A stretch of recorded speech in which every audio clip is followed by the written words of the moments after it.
Hey everyone. Turn it down a little bit. Anyway, welcome back to Big Bro Fragrance, as I'm known now. Anyway, my wife told me to dress up a little bit, not only come up with t-shirts and baseball hats, so happy wife, happy life. Here I am. I wanted to take this time for a moment to go over a couple of questions that I got from you over the last couple of days and honestly over the last couple of years in regards to Jeremy.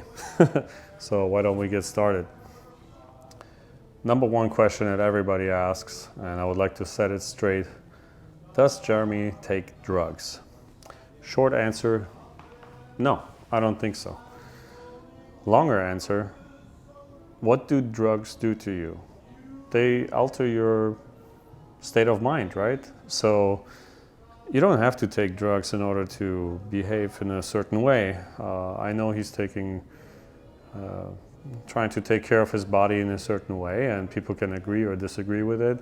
But when you fast, for example, or you do extreme routines, as he likes to do, then your body can sometimes behave in a weird way, and so does your mind. I remember when I used to meditate, I actually did meditate for a little while. If you meditate long enough, you're gonna go a little crazy. And like with everything in life, I think it's just about the right dose. So does Jeremy take drugs like cocaine or anything like that? I don't think so. Next question I got often is, or actually it was more of a statement. It was like, you should start Fragrance 2. If I start a second brand, I will most certainly not name it Fragrance 2. I think I could do better, and I think you as a community, or anybody who would decide to buy it, essentially would deserve better than that.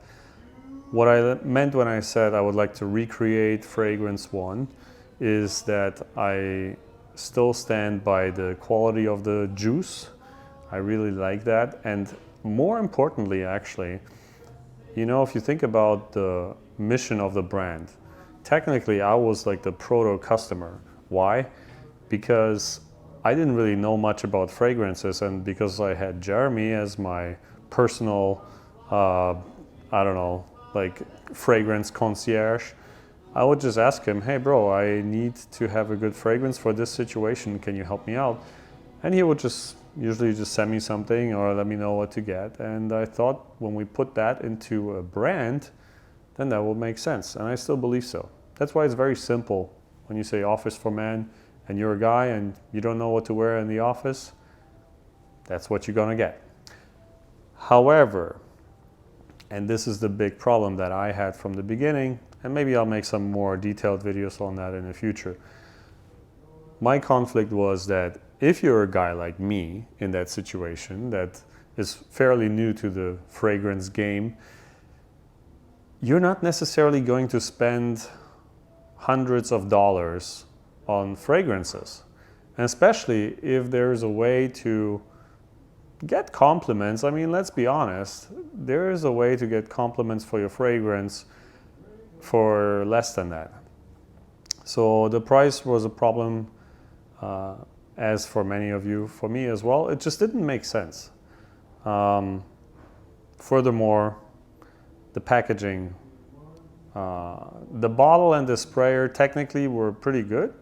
It's Heinz glass. It's I believe it was a Italian sprayer, a very fine mist, very well executed. However, I mean, the cap situation, if you demand a high price, you kind of have to at least deliver an experience. And if I were to start a new company, I would change not too much about the mission of the fragrance.